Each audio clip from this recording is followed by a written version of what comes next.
নমস্কার, যুক্তি তর্ক সঙ্গে অর্কয় আপনাদের স্বাগত। আপনাদের সঙ্গে আমি অর্কপ্রভ সরকার। দেখুন, আন্তর্জাতিক খ্যাতিসম্পন্ন বাটপার সুৎখোর ইউনুস নিজেকে বিরাট বড় লিবারেল বলে দাবি করেন। গণতন্ত্রের একজন একনিষ্ঠ সাধক, সংস্কারের মাধ্যমে বাংলাদেশকে স্বর্ণযুগে নিয়ে যেতে চান। তিনি সর্বলোক বিশল্যকরণী, সারা বিশ্বের মানুষ ইউনুসকে সমর্থন করছে, এই সমস্ত কথা বলে তো একটা ন্যারেটিভ তৈরি করেছিল এবং বাংলাদেশের মানুষ ইউনুসকে প্রথম দিকে সমর্থনও করেছিল।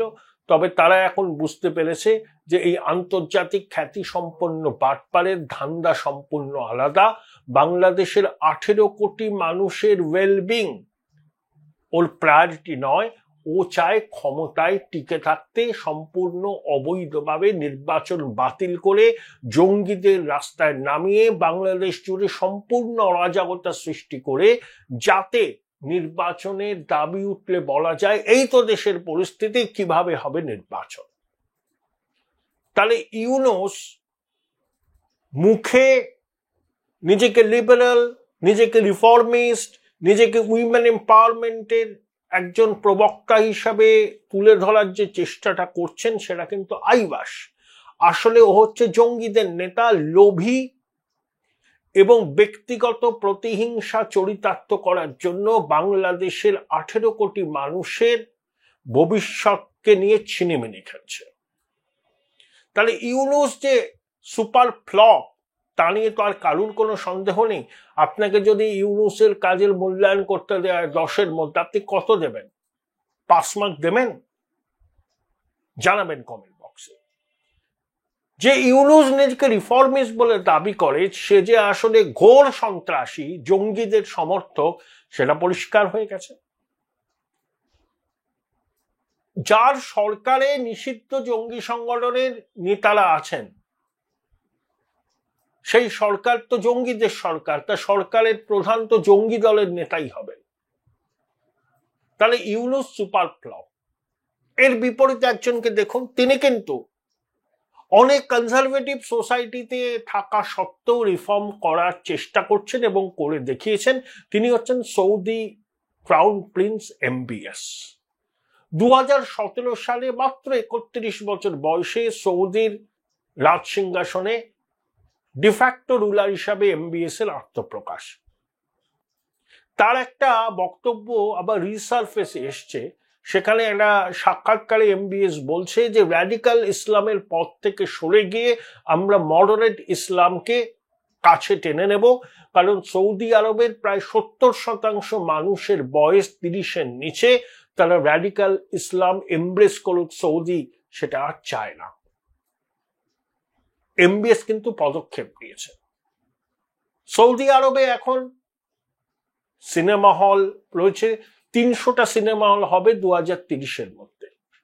মেয়েরা গাড়ি চালাতে পারছে, মেয়েরা কনসার্টে যেতে পারছে, খেলার মাঠে যেতে পারছে, হিজাব পরা কোনো বাধ্যতামূলক নয়। এবং যে MBS ওই সাক্ষাৎকারটা দিয়েছিলেন, তাহলে 1 মাসের মধ্যে তিনি তার রয়্যাল রাইভাল বিজনেসম্যানদের একটা হোটেলে বন্দি রেখে আনুগত্য আদায় করে বিদ্রোহের বীজ অঙ্কুরে বিনষ্ট করে দিয়েছিলেন। তার এই ভূমিকা নিয়ে সমালোচনা আছে, কিন্তু MBS যে রিফর্মস এর পথে হাঁটছেন সেটা নিয়ে কোনো সমস্যা নেই।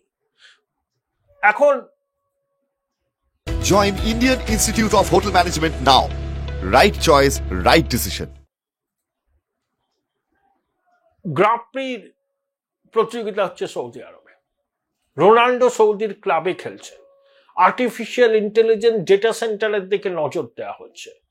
রেড সিকে টুরিস্ট হাব করে তুলে ধরার চেষ্টা হচ্ছে। 2017 সালে যেখানে 16 মিলিয়ন বিদেশি সৌদি আরবে এসেছিলেন টুরিস্ট হিসাবে, এখন সেই সংখ্যাটা 30 মিলিয়ন। আগে শুধু যারা ধর্মের কাছে যেতেন বা লেবারার, কোনো প্রজেক্ট স্পেসিফিক, তাদেরকে ভিসা দেওয়া হতো। এখন কিন্তু MBS এর জমানায় টুরিস্ট ভিসা প্রচুর দেওয়া হচ্ছে এবং জেদ্দাতে, রিয়াদে টুরিস্টদের সাদর আমন্ত্রণ করা হচ্ছে এবং একই সঙ্গে আর্টিফিশিয়াল ইন্টেলিজেন্স, ডেটা সেন্টার, বড় বড় টেক জায়ান্ট সেখানে ব্যবসা করছে। সফটওয়্যার প্রফেশনালরা রিয়াদে থাকছেন। আপনারা ভাবতে পেরেছিলেন 10 বছর আগেও যে রোনাল্ডো সৌদির কোনো ক্লাবে খেলবে? এটা বাস্তব। গ্রাঁ প্রি প্রতিযোগিতা হবে ভাবতে পেরেছিলেন? এটা বাস্তব। কারণ সৌদি ক্রাউন প্রিন্স হিসাব করে বলছেন যে সৌদি আরবের যে তেলের ভান্ডার আছে তা আগামী 60 বছর পরে শেষ হয়ে যাবে।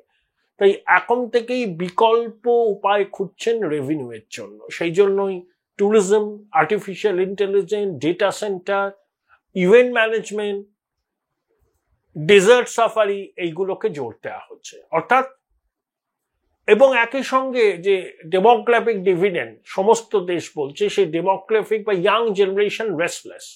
তারা কিন্তু অত ধর্মীয় অনুশাসন চায় না, তারা লাইফটা এনজয় করতে চায়, ভালো চাকরি চায়, কনসার্টে যেতে চায়, নিজের মতো মুক্ত জীবন যাপন করতে চায়। এনবিএস এর বয়স এখন 37-38, সেও সেই ইয়াং জেনারেশনের প্রতিনিধিত্ব করে। তাদের ফিলিংসটাই এমবিএস তুলে ধরেছেন। দেখুন, সৌদিতে আগেও রিফর্মসের একটা চেষ্টা হয়েছিল 60-এর দশকের শেষ দিকে, কিন্তু ইরানের ইসলামিক রেভলিউশনের পর সৌদি প্রশাসন সংস্কারের রাস্তা থেকে সরে আসে। কারণ সৌদি কিংদের আমেরিকার দালাল বলা হতো। সেখানে গ্র্যান্ড মস্ক দখল করা হয়, বিদ্রোহের চেষ্টা হয়, সেই বিদ্রোহ দমন হয় এবং তারপরে সৌদি রুলাররা, তৎকালীন সৌদি রুলাররা সমস্ত সংস্কারের কর্মসূচিকে শেলফ করে কঠোর শরিয়া বিধি চালু করে।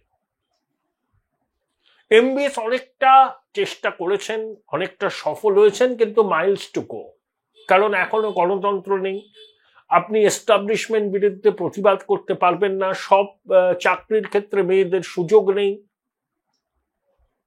আসলে বেশি গণতন্ত্রের স্বাদ পেলে রাজতন্ত্রের বিরুদ্ধে যদি সৌদি নাগরিকরা বিদ্রোহ করেন, সেই ভয়টাও এমবিএস এর আছে। কিন্তু এই লিমিটেশনের মধ্যে এমবিএস কিন্তু সংস্কার করছেন এবং করবেনও।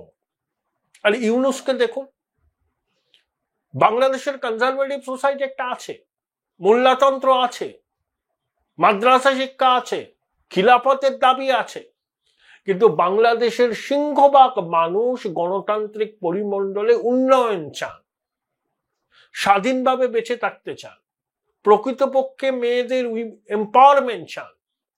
কিন্তু ইউনুসের সময় বাংলাদেশ হচ্ছে নরকের দেশ, ধর্ষণের দেশ, মবক্রাসি চলছে, আর ইউনুস চোখে ঠুলি পরে বসে আছেন।